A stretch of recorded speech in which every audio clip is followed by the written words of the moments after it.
What's up, everybody? You are watching Living in Arizona with Ben, the Realtor. Thank you so much for tuning in. Hit that like button, hit the subscribe button, and definitely hit that notification bell so you get notified every time I drop a new video. I'm a licensed realtor in the state of Arizona with eXp Realty. All right, we're going to jump into the housing market update. Oh my God, the market is going to crash and burn. Everybody's going to lose their equity, and homes will be for sale for $150,000.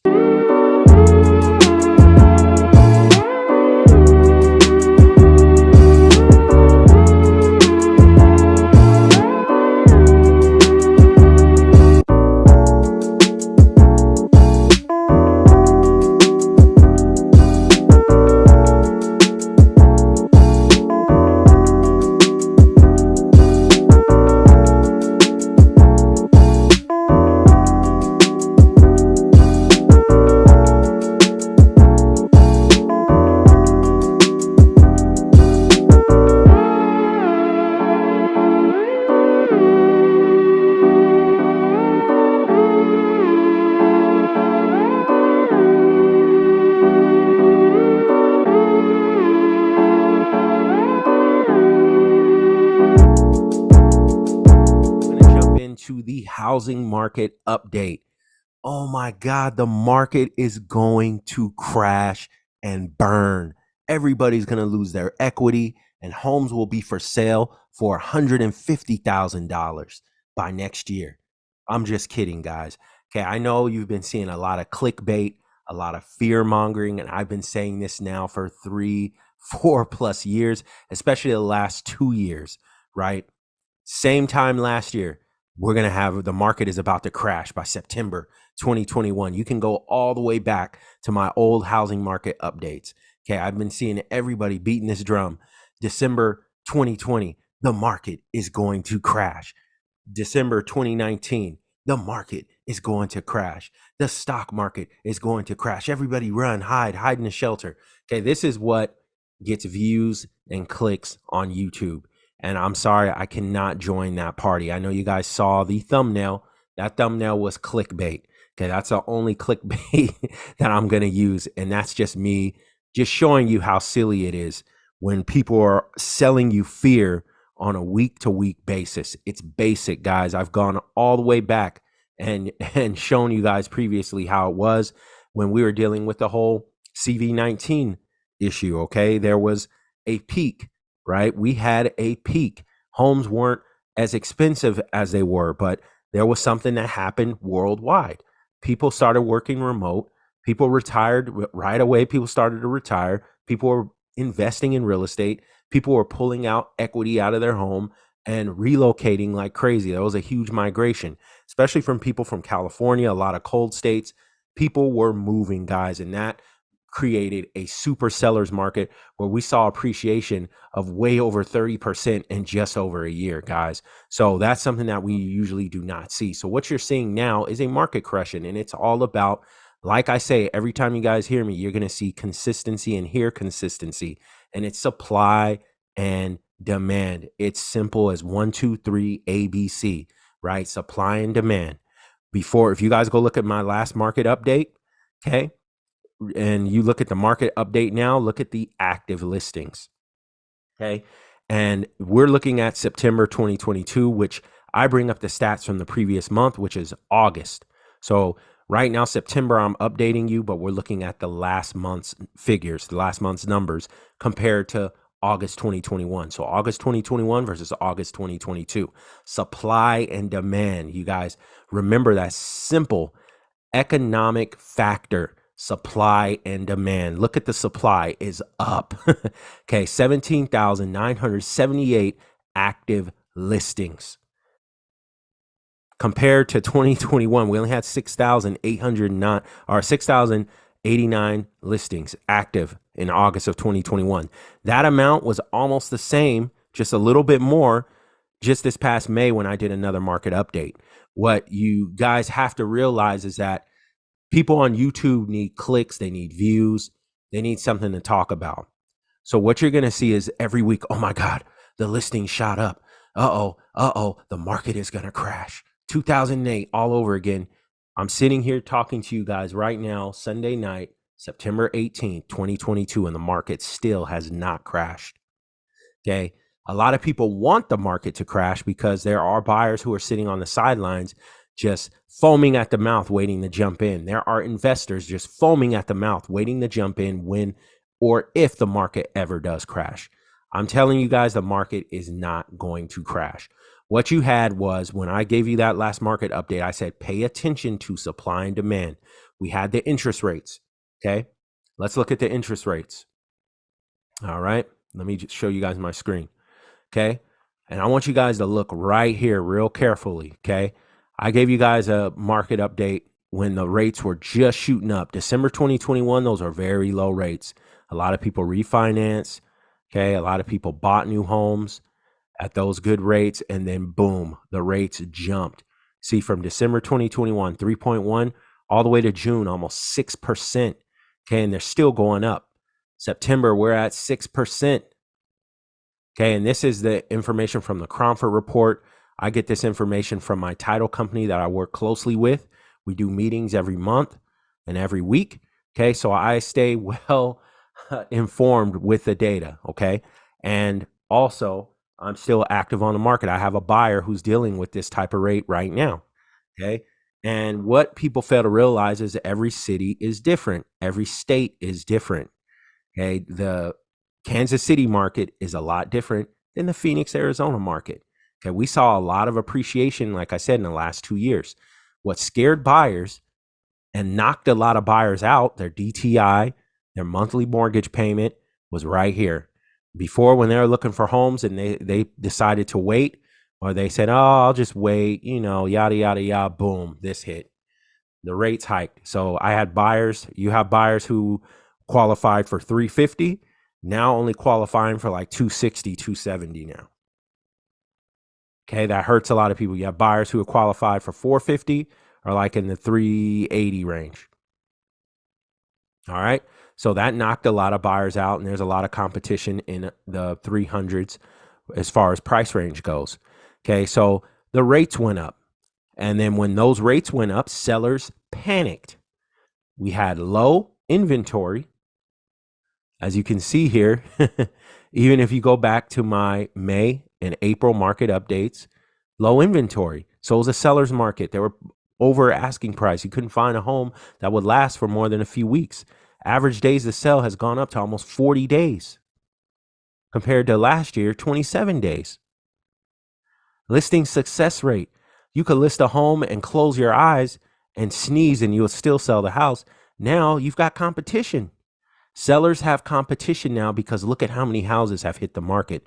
Okay, you have to understand Arizona is one of the biggest cities when it comes to private investors. Open Door, okay? Zillow, OfferPad, you'll see it consistently. They were out buying a lot of buyers during this time when there was low inventory. iBuyers, private investors buying up all the homes. And guess what? They flooded the market with all of those homes that they had a net loss on. Okay, they've flooded the market with these homes. There's a lot of sellers who as well panicked. Okay, they panicked and started listing their homes, just flooded the market. We saw in June the listings go up. Okay, let me see here. Let me slide this chart over. I really don't like doing charts too much, but you see the market. This is a cycle, guys. All right. Thank you, Tina, for this report. She's amazing at our title company, Magnus Title. Now look at this optimism. February, usually tax season. You get a little extra money. You get buyers who get money for closing costs, down payment. They jump in. Denial, pessimist, panic by June, right? July, September, despair. Okay. Now, usually September into the fall is a slow time, and then it jumps back up again. Then here we go. The market's going to crash, and then it's slow, and then boom, right when tax season comes around, everybody's happy again. Okay. Now, yes, there are some things that you could see here. Mortgage rate history, if you look at it. 2010, As you can see here, May 2013, 4.4. Look at this. These rates were almost identical in November of 2018. This is when they were saying the market was going to crash as well. Okay. So same thing. Now I want you guys to pay attention to something else. Let's see here. We're dealing with inflation and also affordability. Okay. So these are the markets. You have many different cities in Phoenix Metro. Okay. Now we're going to look at price changes because everybody says, oh, the prices are going down. Not in Paradise Valley. Paradise Valley is a luxury real estate market, very expensive homes. Okay. Price change 10% up. All right. Fountain Hills, you get a 15% decrease. Okay. Scottsdale, no change. Cave Creek, minus 7%. Phoenix, 4%. Mesa. Where is it hitting the most? We're seeing it in Goodyear. 20% decrease in price changes, right? Balanced markets here. 91.6% in the Cromford Market Index report. Okay. The strong buyers markets, you're seeing Buckeye. Okay. 15%. Queen Creek, 13%. Maricopa, 15%. Gilbert, 10%. They're 76.8. Surprise, 80.3. Okay. 11%. You see here, these are the weaker buyer markets, strong buyer markets down here. Gilbert, Maricopa, Queen Creek, and Buckeye. You get over here, Goodyear, Chandler is still high. There's not much movement, right? Glendale, still balanced. Mesa, Phoenix. You see that? So these are things you have to look out for. All right. And I can attest to Maricopa. I had a client recently. We had to back out of the contract because of some issues dealing with the HOA inspections. The house that we saw, we actually went under asking price. We were able to drop the price by almost $15,000. Also on another home in Phoenix that we also had to back out of because of inspections, things that we found in inspection. That house as well, we got to offer almost $15,000 under asking. Okay, so there's certain things that buyers now have power. They have purchasing power. Okay, sellers have to do more in some of these markets, right? Can't just list the house, all these problems, and say, just take it as is. This is not the same market for most of these markets, as you can see here. This is not last year. It's not 2020, where you could just list it as is and take it as is, inspection or not. We're selling it as is, only according to things that they'll repair is according to FHA guidelines, where it has to be Fannie Freddie guidelines. All right. So this is where we're at, guys. The market still hasn't crashed. I've been saying this on every market report. Go back. The market will balance itself out, right? Like I said, before you could buy homes in 2018, 2019 in Casa Grande for 180, 190,000. Homes in Casa Grande now are well over $300,000. Okay. So the market has to balance itself out, right? You have to appraise the home, right? You do a refi, they're going to go off the last 6 months and they're going to go off that radius. They're going to appraise it. Okay. So it's not crashing and burning like a lot of people like to say, So anyways, guys, just wanted to give a quick market update. We are heading into a slowdown because this is a slow time. So people are still going to say the market's going to crash. Things are looking bad, yada, yada, yada. But this is September. Families are back to school. People are pretty much done with vacation. A lot of people, I'm not saying all. You're heading into October, November, December. Kids and families, they have all types of activities and plans and things like that for the fall, with school, with holidays coming up. This is a historically slower time. And usually it's a buyer's market in most of these markets in the fall and winter. So just expect more of the same, a lot more fear mongering. There's going to be a lot of time, a lot of people's hands to scare people. But yes, the prices are coming down a bit. We have to balance ourselves out. The homes aren't going to just appreciate forever. At some point, it will balance itself out. But anyways, guys, thanks for watching. Hit the like button, hit the subscribe button. Thank you for watching this video. Share it if you like it if you love it. I'll see you guys on the next one. I am taking a little bit of a break from YouTube to focus on, I have some clients that I'm really working with right now, trying to get a deal locked down for them. So I will be back soon, but I'll pop in and out over the next month or so. Thank you guys for watching. Thinking about buying, selling, or investing in real estate? Feel free to reach out to me via phone, text, or email. See you guys next time.